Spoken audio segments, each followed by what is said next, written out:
Desde que Rokitansky en 1860 empezó a presentar sus primeras publicaciones acerca de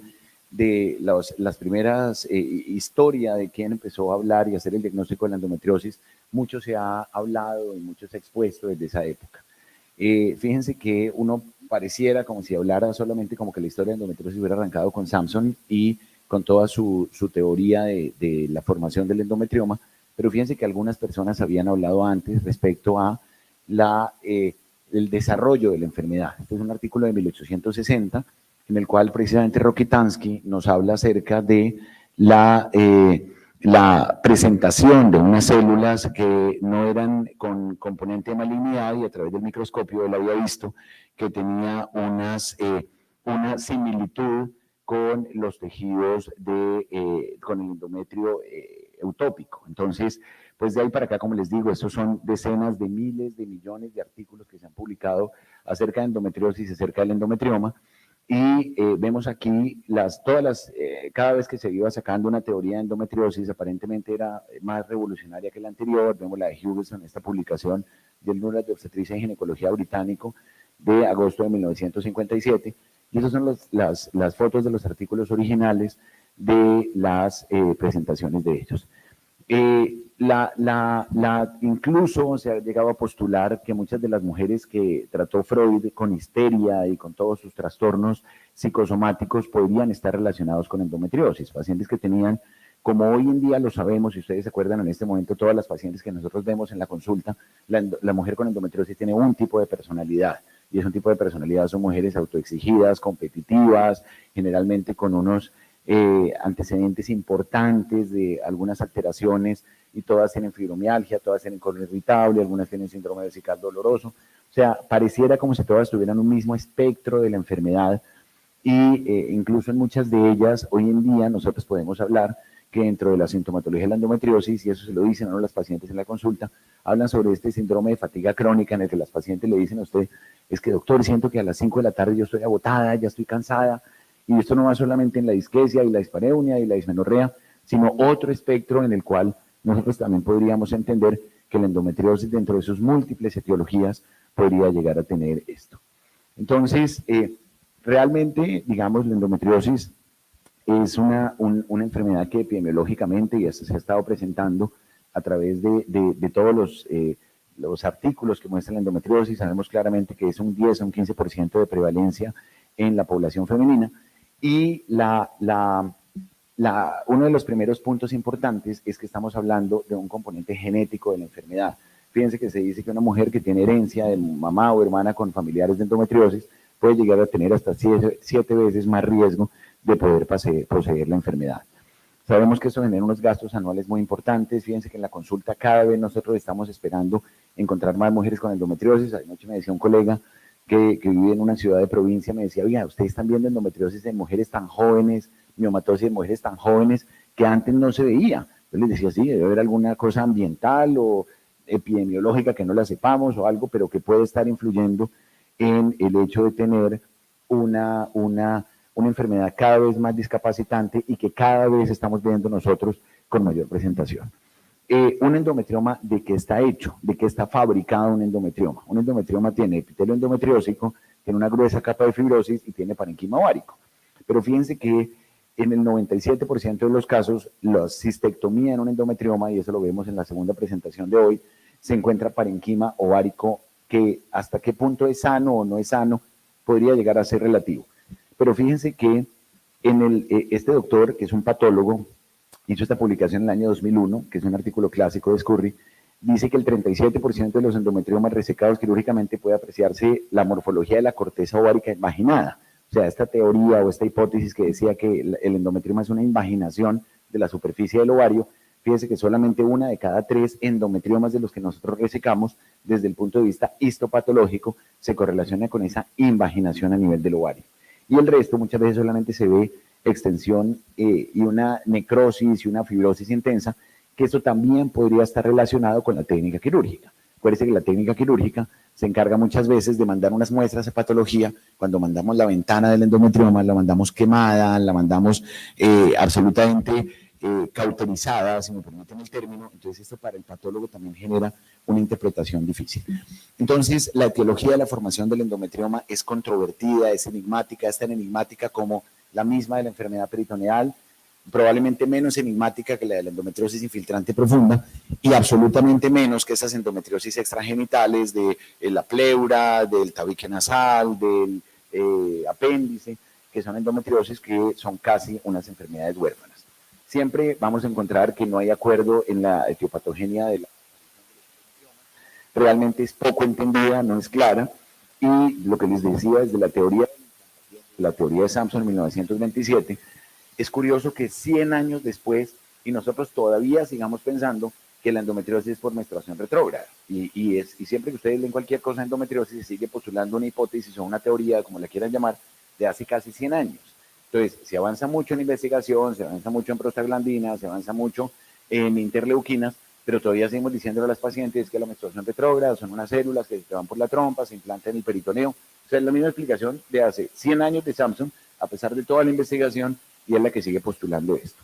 ¿Y esto por qué razón? Porque a través de la historia, pues se ha hablado de la teoría de Sampson, de la teoría de Halban, de la teoría de Meyer, que cada una en su momento, como demostré en el artículo del comienzo, trata de mostrar como que esta sí es, y esta sí es la investigación, y esta sí es la que nos muestra que entonces la metaplasia celómica, y básicamente cuál es la teoría de Sampson, que eran unos quistes ováricos funcionales que como que algo les pasaba y entonces se implantaban esas células que venían del endometrio por vía retrógrada y como que ese quiste ovárico funcional como que era un caldo de cultivo, si me permiten el término, y entonces ahí como que se implantaban las células de endometriosis y algo pasaba a nivel histológico en el ovario, se producía una invaginación y esta invaginación hacía que se generara esta proliferación celular. Probablemente Sampson no sabía nada todavía del estrés oxidativo, de todos los componentes inmunológicos y la toxicidad que produce estos depósitos de hemosiderina dentro del ovario, pero esta explicación es la misma que nosotros seguimos pensando,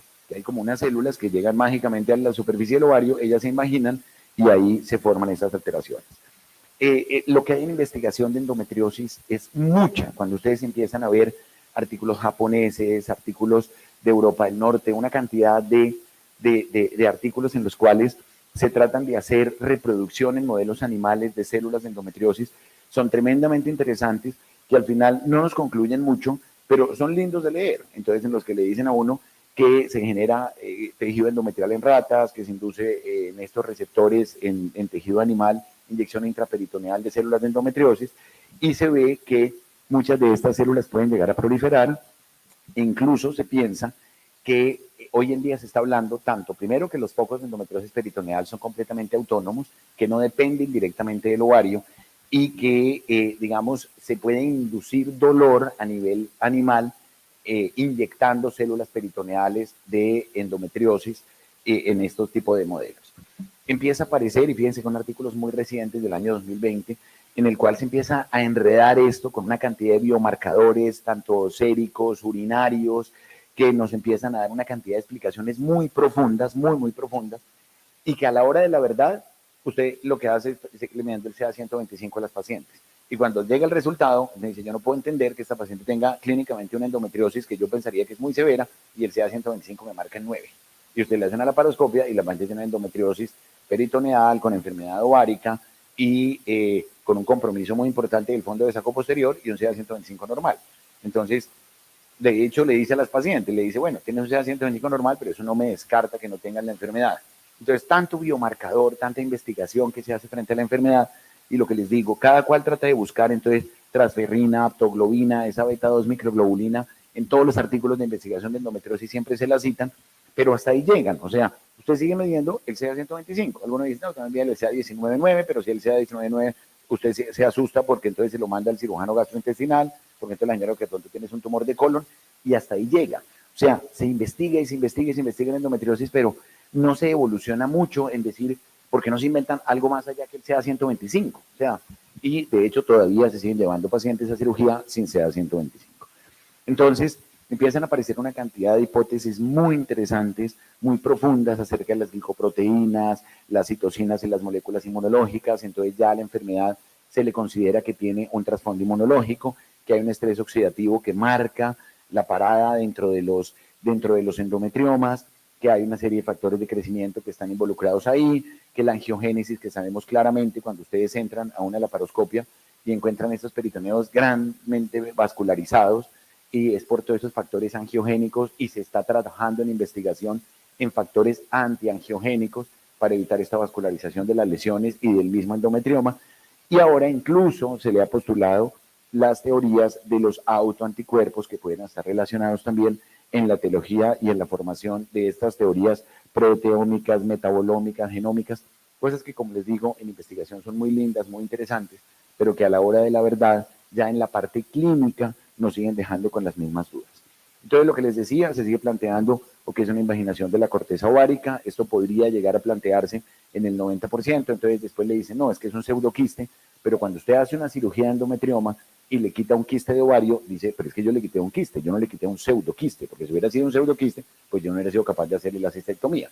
Entonces, fíjense que nos basamos hacia una teoría, pero en la práctica encontramos otra. O sea, es un pseudoquiste, pero que usted le puede hacer una cistectomía. Entonces, de entrada, fíjense que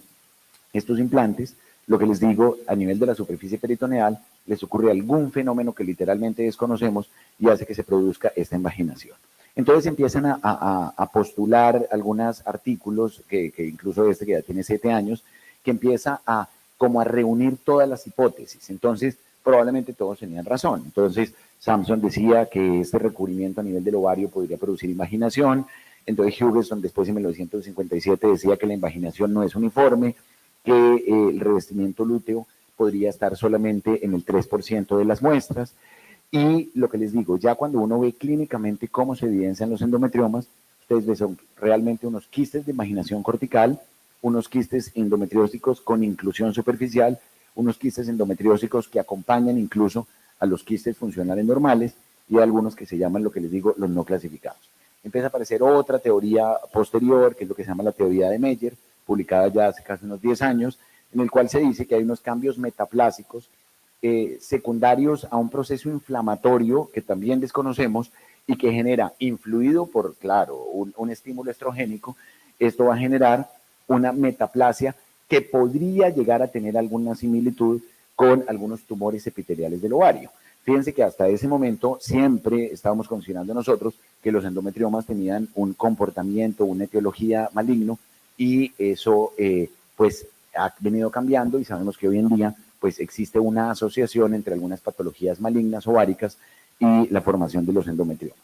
Entonces empiezan a aparecer, como les digo, una cantidad de artículos más recientes, otros menos, en el cual siempre hacen lo mismo, y nos están hablando incluso, lo que les decía, que hay una diferenciación celular entre realmente el endometrio ectópico de la enfermedad peritoneal, el endometrio, o sea, la endometriosis como tal, en los endometriomas, y el endometrio como tal, el eutópico. Entonces, cuando nosotros pensamos y le decimos a las pacientes, mire, es que son unas células que migran, probablemente esas células no hacen exactamente una migración literal y por eso se implantan a nivel del ovario, sino que debe haber algún estímulo que genera que haya una similitud de las células que están en el endometrio normal, y son la similitud de las células que encuentran los patólogos a nivel de la superficie de los endometriomas. Entonces, de hecho, fíjense que este artículo tan interesante del año 2019, en el que se dice que las pacientes que tienen síndrome de Rokitansky-Kuster-Hauser, en el cual no existe posibilidad de que haya una menstruación retrógrada, hacen una metaplasia a nivel ovárica de los endometriomas y hacen formación, incluso con unos positivos, con unos marcadores como queratina y con unos patrones de proteínas que nunca se habían encontrado en las superficies del ovario. Entonces, estas pacientes, por ejemplo, con síndrome de Rokitansky-Kuster-Hauser, son pacientes que tienen unas imposibilidad de tener menstruación retrógrada y que por algún mecanismo también hacen endometriomas. De hecho, fíjense que hay muchas mujeres que tienen anomalías mullerianas y ustedes les encuentran en su práctica endometriomas en los cuales no tendrían ningún tipo de comunicación.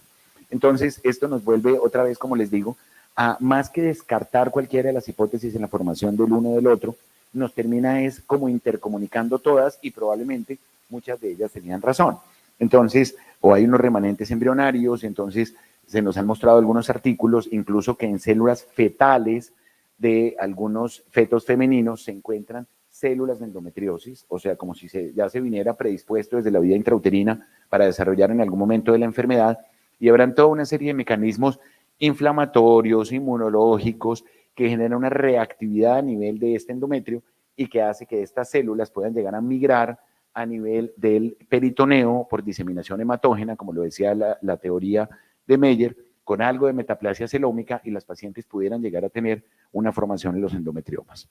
Entonces, ¿cuál es, ya casi para terminar, como las postulaciones? También debe haber un componente genético y algo que es también la epigenética. O sea, probablemente hay un componente genético que viene con algún estímulo ambiental, algún estímulo exógeno, algún estímulo inmunológico y va a generar un estrés oxidativo que ocurre también durante la menstruación y esto puede inducir esos cambios. Se cambia, digamos, todo ese microbioma uterino y se generan unas asociaciones entre todos estos estímulos y la formación a nivel peritoneal de estas células. Entonces, no voy a tocar el tema absolutamente para nada de la asociación entre endometriosis y cáncer, pero fíjense que sí es algo que se habla cada vez más, se postula cada vez más y puede llegar a tener algunas asociaciones que están por estudiar. Entonces, como decía David Redvine, si estaba realmente Samson equivocado o no. Fíjense que en estas conclusiones finales dice que la endometriosis no es un autotrasplante, que la endometriosis es profundamente diferente al endometrio ectópico normal. Entonces esas células del endometrio que se descaman cada vez son células en sus características también completamente diferentes a las células que se encuentran en los endometriomas.